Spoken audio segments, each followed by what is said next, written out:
Breaking news చూస్తున్నాం. తెలంగాణ ముఖ్యమంత్రి రేవంత్ రెడ్డి రేపు జిల్లాల కలెక్టర్లు ఎస్పీలతో సచివాలయంలో సమావేశం కానున్నారు. కాంగ్రెస్ ప్రభుత్వం ఏర్పాటైన తర్వాత కలెక్టర్లతో జరుగుతున్న మొట్టమొదటి సమావేశం ఇది. వాస్తవానికి ఈ నెల మొన్ననే ఈ సమావేశం జరగాల్సి ఉంది. కానీ ఆ రోజు కాంగ్రెస్ వర్కింగ్ కమిటీ సమావేశంలో పాల్గొనేందుకు ముఖ్యమంత్రి ఢిల్లీకి వెళ్తున్నారు అన్న వార్తలు రావడంతో కలెక్టర్లతో భేటీ వాయిదా పడింది. అసెంబ్లీ సమావేశాల కారణంగా సీఎం ఢిల్లీ పర్యటన కూడా రద్దయింది.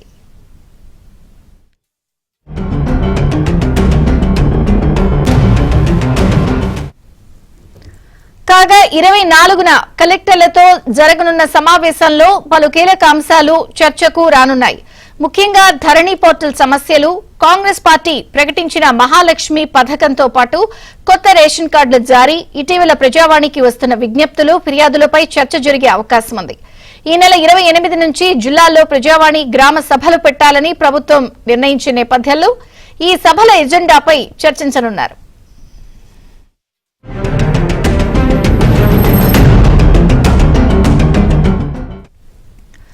గృహలక్ష్మి పథకం మార్గదర్శకాలు ఖరారుపైన చర్చ జరగనుంది. ఇళ్ల స్థలాలున్న వారికి 5 లక్షల చొప్పున ఆర్థిక సాయాన్ని ఈ పథకం కింద అందిస్తామని కాంగ్రెస్ ప్రకటించింది. రాష్ట్రంలో శాంతి భద్రతలు, డ్రగ్స్ దందా వంటి అంశాలపైన చర్చ చేపట్టనున్నారు.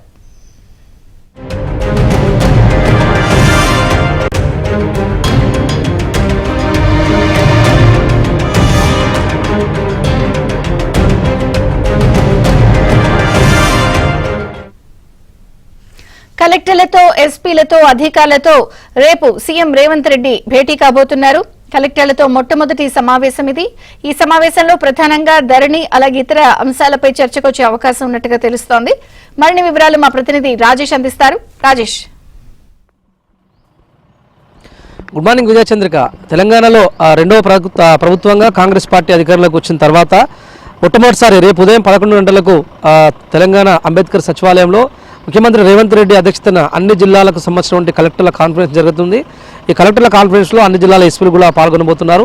ముఖ్యంగా ప్రభుత్వం అధికారంలోకి వచ్చిన తర్వాత మొట్టమొదటిసారి జరుగుతున్నటువంటి కాన్ఫరెన్స్ కాబట్టి దీనికి అత్యంత ప్రాధాన్యత సంతరించుకుంది.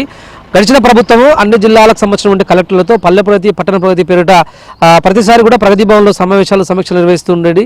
సో దానికి గతంలో నిర్వహించినటువంటి పల్లె ప్రగతి, పట్టణ ప్రగతి కార్యక్రమానికి భిన్నంగా ఈసారి అంటే రేపు నిర్వహించబోతున్నటువంటి కలెక్టర్ల కాన్ఫరెన్స్లో కీలకమైనటువంటి అంశాలు చర్చకు వచ్చేటువంటి అవకాశం కనిపిస్తుంది. పర్టికులర్గా ధరణి అందుబాటులోకి వచ్చిన తర్వాత బీఆర్ఎస్ ప్రభుత్వం అధికారంలో ఉండగా తీసుకొచ్చినటువంటి ధరణి ద్వారా రాష్ట్ర వ్యాప్తంగా ఉన్నటువంటి లక్షలాది ఎకరాల భూములు అన్యక్రాంతమైనటువంటి పరిస్థితి కనిపిస్తుంది. చాలా చోట్ల పట్టా భూములకు సంబంధించినటువంటి వ్యక్తుల భూములు అన్యక్రాంతానికి గురైనటువంటి పరిస్థితి కనిపిస్తుంది.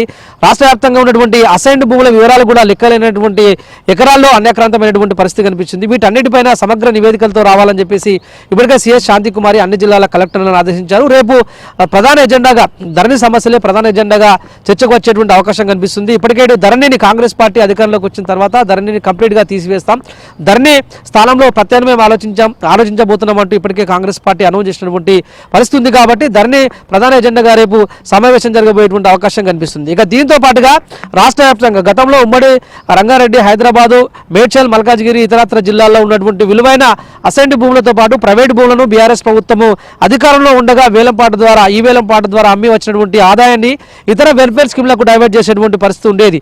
ఇప్పుడు రాష్ట్ర ప్రభుత్వం ఖజానా కాస్త ఇబ్బందికరంగా ఉన్నటువంటి నేపథ్యంలో ఆయా జిల్లాల్లో ఉన్నటువంటి భూముల వివరాలు కూడా రేపు కలెక్టర్ల కాన్ఫరెన్స్ లో చర్చకు వచ్చేటువంటి అవకాశం ఉన్నట్లు కూడా తెలుస్తుంది. దీనికి సంబంధించినటువంటి ఒక పూర్తి స్థాయి నివేదిక గతంలో బీఆర్ఎస్ ప్రభుత్వం ఉండగానే రాష్ట్ర ప్రభుత్వం సీఎస్ ద్వారా వివరాలు తెప్పించుకునేటువంటి పరిస్థితి ఉండగా కొత్తగా అధికారంలోకి వచ్చినటువంటి రాష్ట్ర ప్రభుత్వం కాంగ్రెస్ ప్రభుత్వము రేపు జరగబోతున్నటువంటి కలెక్టర్ల కాన్ఫరెన్స్ లో 33 జిల్లాల్లో ఉన్నటువంటి అసైన్డ్ భూముల వివరాలతో పాటు ఇతరత్ర మిగులు భూముల వివరాలకు సంబంధించినటువంటి అంశంలో కూడా చర్చకు వచ్చేటువంటి అవకాశం ఉంది.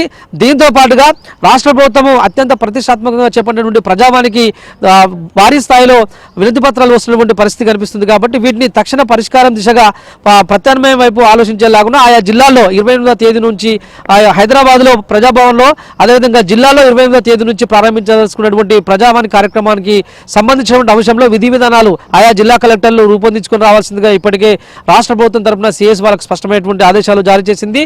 సో ఈ అంశంపైన కూడా రేపు ప్రధానంగా చర్చ జరిగేటువంటి అవకాశం ఉంటుంది. ఇక దీంతో పాటుగా రాష్ట్ర వ్యాప్తంగా ఉన్నటువంటి వెల్ఫేర్ స్కీమ్స్ ఆన్గోయింగ్ పథకాలకు సంబంధించినటువంటి అంశంలో ఇటు మహాలక్ష్మి కావచ్చు, గృహలక్ష్మి కావచ్చు, గతంలో బీఆర్ఎస్ ప్రభుత్వం అధికారంలో ఉండగా ఇచ్చినటువంటి ఆ సొంత జాగా ఉన్నటువంటి వారికి 3 లక్షల ఆర్థిక ఇస్తామని చెప్పేసి అప్పట్లో అనౌన్స్ చేశారు. అది గాలికి వదిలేసినటువంటి పరిస్థితి కనిపిస్తుంది.